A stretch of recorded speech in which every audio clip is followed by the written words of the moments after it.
Welcome back to Hollywood Bowl in Portland, Oregon. David D. and Tremont, Joe Firpo, ready to settle the first place title. I know you feel that D. and Tremont would be the guy that would have the advantage going in. I think it's big time myself. He won in '92 in Fresno. He likes it out here on the West Coast. Says I'm going to win again.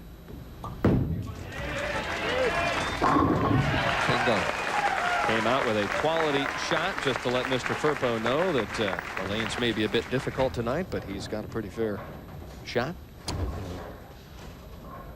Firpo, 29 years of age. Been fighting a long time to get to this position to try and bowl for a title.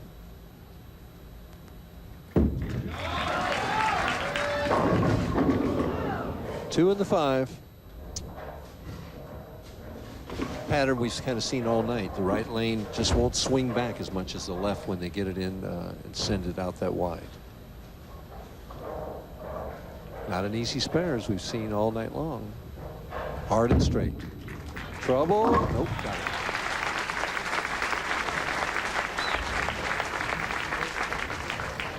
You can see Firpo, very classic style, holds the ball right at waist high here, and he's going to push it right straight out, step and push at the same time.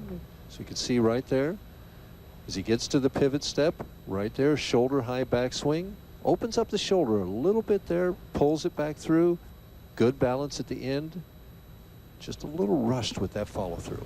A little smoother there. Way inside, and trouble. 210 on lane 33. See, Joe is not your classic power player to just boom it from left to right. He's kind of an in-betweener a little bit, and I just think he's trying the wrong strategy here to hook it that much. Would be a tremendous lift if he could convert this. Yes, it would. Not enough. Open frame, D. and Tremont on a strike, and he could settle the score here very early on, I would think, Mike, if he started quickly with a couple, 3 or 4 strikes. Emotionally, he certainly could. Yeah. I mean, Firpo is kind of lost right now. D. and Tremont knows where to throw and how to throw it. It's just a matter of doing it.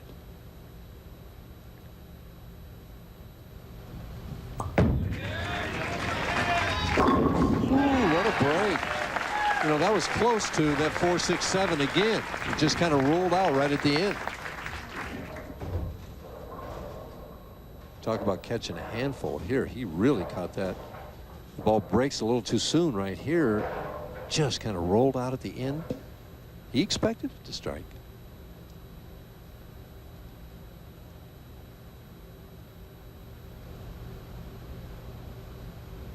For a commanding lead, but that one was left from the get-go.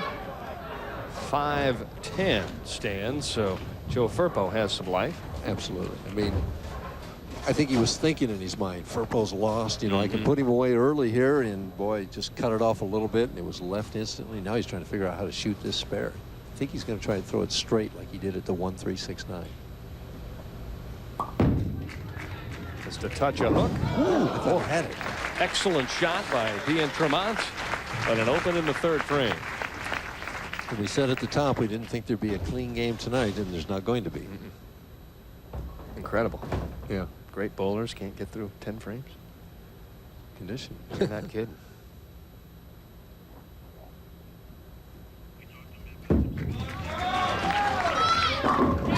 Rollout shot and a strike, and Joe's bowling for more than just a title here tonight, Mike Durbin. There are some special people very close to his heart that he wanted to wish well here this evening. Yes, Stephanie's mother had a mild stroke over the break, and she's doing much better now, and I'd like to wish her well. Her name's Edith Barr, and also my father, Joe, had a open heart surgery over the break as well, and he's recuperating very well.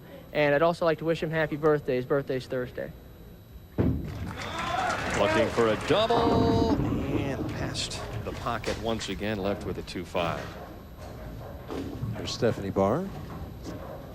You know, in that same light, and I know we and the PBA want to extend our condolences to the family of PBA President Mike Albee. Mike's father, Jim, died yesterday morning. He was 65.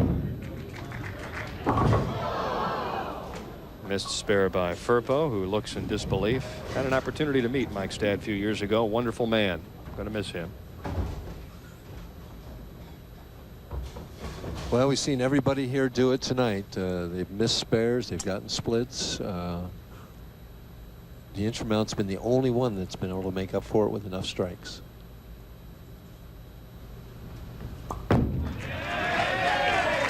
Right back in it. He has been the only player, really, Mike, that has been able to muster any kind of offense in a defensive-oriented type championship round. Exactly right, Dan. Exactly right. And his offense has come in spurts. Yeah. So to speak, he's made the big play, but he hasn't grounded out. Thrown a few long touchdown passes, but he hasn't exactly moved it up and down the field.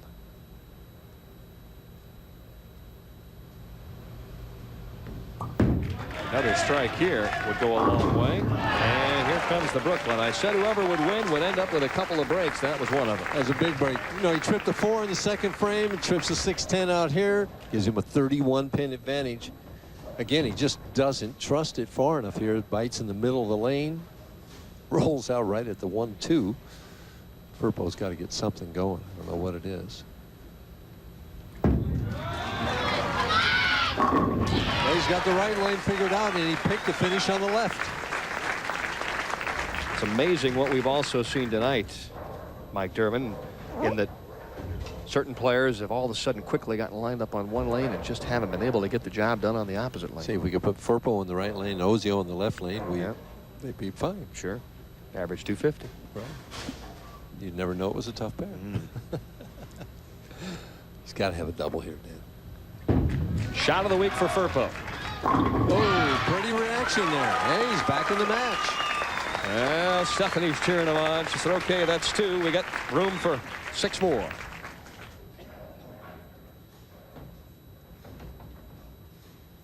Here's the shot. Just circled it, rolled it out right at the pocket. She's more excited than he. The Tremont. Ooh, crunches that 4-pin. Solid as a rock on the right-hand lane. He gets to finish there, bumps it right back up to 31 pins. He's already off with 5 out of 6 strikes here. Shifting into another gear here in the title match. Well, he's had a couple breaks too. You know, that 6-10 going out in the 5th frame. That's a turkey right there. There could have been an open in the middle.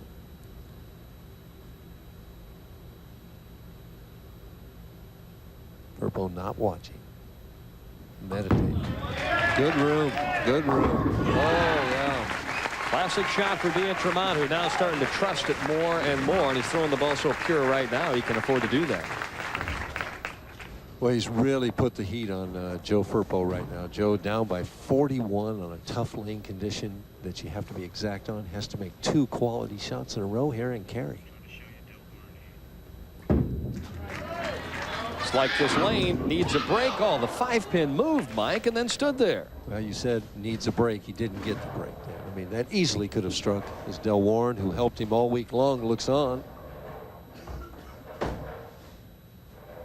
Former doubles partner when they won the PBA doubles championship in Las Vegas, which is Joe's only PBA title.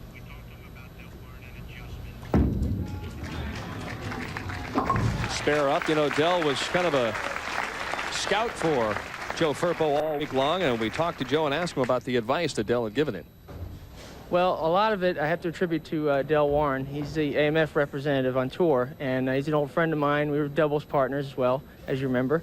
And he was scouting out pairs for me, you know, just kind of keeping an eye on what was going on, how the lanes were breaking down. And he made many good suggestions this week for me, you know, as far as adjustments when I got in some trouble. Wonder what he'd tell him right now. Strike. More loft, be aggressive. Those were the 2 things he mentioned to me prior to the show. Got it inside his target. He needs a break and gets one. 6-pin goes down, so it's never over until you're done with the pencil. Right, but he needs an open of some kind from Tremont here. Either this frame or the next.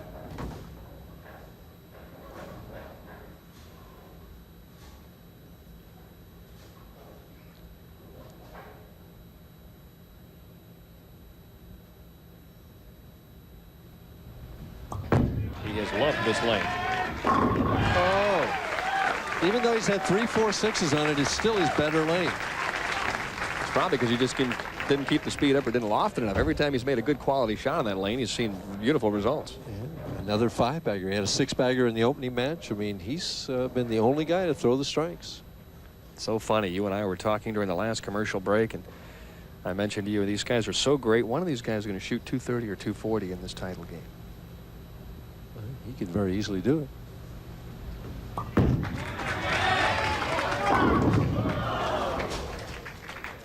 He's happy with that. That could have been a little higher, he thought. I'll tell you what. Or the 9 could have been with it. Yeah. And basically, that's the lock-up shot. I mean, he makes this spare, and there's almost no way he can lose.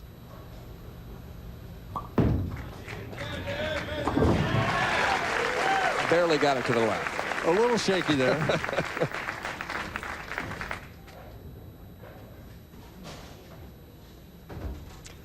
Well, for Joe Firpo, frustration may continue in terms of trying to win that first singles event. Yeah.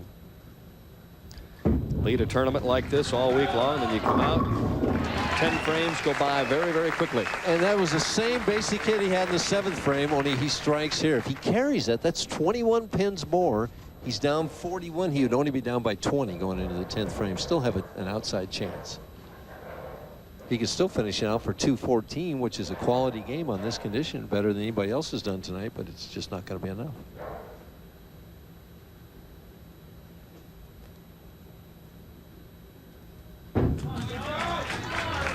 Oh, I think what Joe Firpo wants to take with him now, Mike, is a strong, positive finish on this pair of lanes, and look at it from a standpoint of an experience.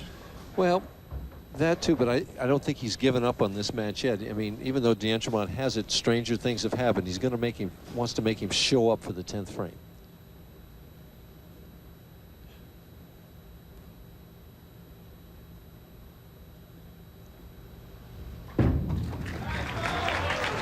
Boy, just like Ozio, all of a sudden he's lined up. You're right, Mike. That one hit in the 7th would have made it a dramatically different match, at least heading into the 10th frame. And interesting, if he strikes here, he's going to wind up with 8 strikes now. Which is a tremendous performance. Yeah. I mean, the 2-5, he missed the 2-5 back in the 4th frame. So crucial in this match. On the Brooklyn, and it carries. Well, a disappointed Joe Firpo. Game of 214 as he finishes with the last 5, but the man of the hour right now from Middleburg Heights, Ohio, David Tremont. 5 pins. Needs to stay behind the foul line, keep it on the lane. That's enough. Right there. That's how you'd like to finish. PBA title number 2 for Tremont, and you can see him right there realizing the pain and disappointment that Joe Firpo's feeling, because Tremont went a long time before he won his first title. And this is definitely going to put him back in the Tournament of Champions. He'll be at Riviera Lanes come next April. Which is a huge key for him from the Cleveland area. He'll have all of his family and friends on hand to watch the TFC. Tremont with a sensational performance tonight, Mike. Really, truly tested here this evening. Finishing off, I think, if I count right, 8 strikes in this match. Nice finish, 235 to 214. A couple of guys that went at it from the opening frame. When we come back, we'll chat with David, who is our newest PBA champion, the winner of the PBA Oregon Open.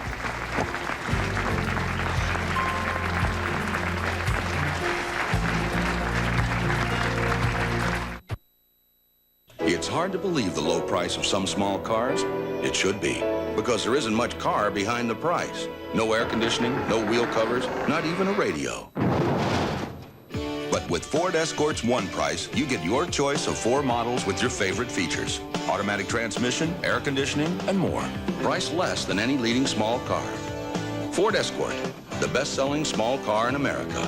Because good price only means good value if there's something behind it. It's the Scramble Tournament of the season. It's the Blue Tee Classic. Hi, I'm Bill DeGrave of Blue Tee Golfer. Join us at Boston Hills Golf Club for the Blue Tee Classic. Enter your team and look what you could win. 6 days for 2 at the fabulous Sea Trail Plantation on Sunset Beach, or 6 days at the Dunes Village Resort Myrtle Beach, or 6 days at nationally known Deer Track Golf Resort, or 6 days at the Swamp Fox Ocean Resort, plus other great resort stays and prizes. Call Blue Tee Golfer and enter your team today. Center highlight goes like this. I'm young and I'm fighting a guy, everyone says, the greatest fighter ever. And they tell me he's too fast and smart. And I'm too slow and small. And no one's cheering for me. And I win. Yeah, that was my Sports Center highlight.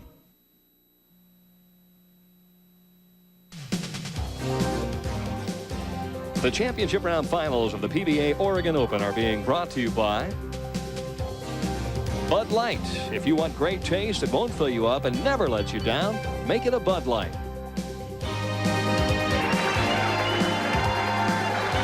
Well, while we were off camera, I said it looked like you guys had a lot of fun out there tonight. It was a very tough but fair condition.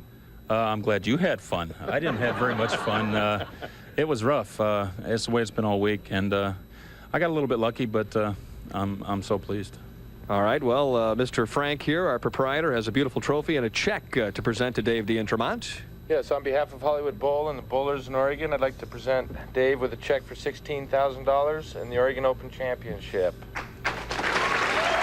That's a 50-pound trophy, so we're going to have to ship it to you. I appreciate that. I want to thank Mark Frank and everybody here. He's put up with us for 2 weeks now. He's probably glad to see us leave, but we had a lot of fun. He treats us real nice, and I'm looking forward to coming back, and I get to go to Akron again next year. That's right. For the General. Invitation to the Tournament of Champions. We'll come back and talk to David Tremont in just one moment from Hollywood Bowl in Portland, Oregon.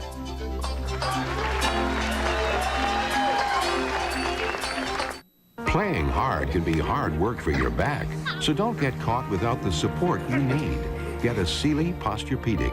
Unlike other premium coils, Sealy has this patented sensory arm that senses and cushions your movement, then responds to your weight with increasing support. Correct support. In the foundation, only Sealy has these patented steel beams, not wood. No wonder it's endorsed by so many great athletes. Posturepedic support, only from Sealy. My feet are so sweaty and smelly. My wife calls me swamp foot. You need new, more powerful Odor Eaters foot powder with odor-destroying baking soda. It not only can absorb 25 times more wetness than pure talc, now it has over 25 times more odor-destroying power than Scholl's Super Deodorant Powder. Wow, no more swamp foot. It sure dried up that smelly swamp. Dry up wetness, destroy foot odor with new Odor Eaters foot powder and new Odor Eaters foot and sneaker spray. Great crowds all week long, and they showed up tonight. David, it was interesting because the scores weren't necessarily super high, but the fans enjoyed the matches because they were all close. They all went down to the 10th frame. Yeah, there were a couple times, even yesterday, where I shot 170 and was able to win, so anything could happen. You didn't see very many 250, 240 matches this week. David, as we watched everybody warming up in practice and everything, we knew the scores would probably not be that high. It looked like you made an adjustment about a third of the way through the first game, got a little more loft, and suddenly found a reaction. Tell us about that. Well, actually, I intended starting off, I was going to use a different ball. I had a pretty good shot with it on the left lane about the last 10, 15 minutes of practice. Really struggled on the right lane, didn't know what I was going to do. When I started, I was going to use one ball on one lane and one on the other. But when I made my first shot the first game on the left lane and went through the nose, I changed balls right there and went to the second one I was going to use, and things worked out. Well, it looked like as the matches went on, especially in the last match, the right lane was your favorite lane. Yeah, actually I had a little more skid. I didn't have to fight the ball as much to get it down the lane on the right lane as I did the left, as you could tell by the first shot of the third game. As this win gets you into the Tournament of Champions, it must be gratifying for you being from the Cleveland-Akron area. Yeah, I mean, it's only an hour from my house, and I've gone through some rough things this year. On Friday mornings, been leading or close to the top in a couple tournaments and wound up didn't making the show, so this is justice. You know, it's interesting, David. For the second week in a row, we've had a player go through the entire field. Give us some idea, perspective-wise, of how difficult that is, especially when you have the 4 players that you had to meet in this one tonight. Yeah, it's the first time I've ever done it. When I won my title in Fresno, I was seeded second. I only had to bowl 2 games. This is rough. I'd much rather be first, but things worked out. And by the way, wasn't the guys last week, wasn't his name Dave, too? Mm-hmm. Okay. That's right. Mr. Husted. A wonderful win for you tonight. Mightn't this be a confidence builder for you? A lot of people have tabbed you the last 3 or 4 years as a player that really could go out and maybe win 3 or 4 times in a year, and yet it hasn't happened. Yeah, again, I say with the things I've gone through earlier this year in the winter, after yesterday, I started off 130, 160 the first 2 games yesterday morning, and I thought to myself for a second, here we go again. But I got myself back in the hunt. I didn't lose any ground, and I bowled fairly well last night, and I was just relieved to make the show. I'd come out tonight, whatever happened, happened. If I bowled well, fine. If I didn't, that was okay too.